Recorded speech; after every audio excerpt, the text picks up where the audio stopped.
ગુજરાતમાં અત્યાર સુધી 6 ખેડૂતોએ આપઘાત કરી લીધા છે, આત્મહત્યા કરી. અને જ્યારે ખેડૂત આત્મહત્યા કરી રહ્યો હોય છે ત્યારે માત્ર ખેડૂત આત્મહત્યા નથી કરી રહ્યો, એનો આખો પરિવાર, એનો કુટુંબ, એનો સમાજ આખું બરબાદ.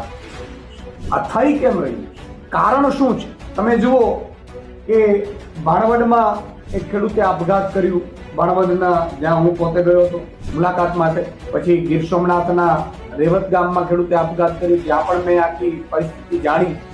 એવી પરિસ્થિતિ હોય કે ખેડૂતના પરિવાર પાસે ના તો કમાવાનું બીજું સાધન છે કે ન એમની પાસે બીજે લોન લઈ શકે એવી સ્થિતિઓ છે.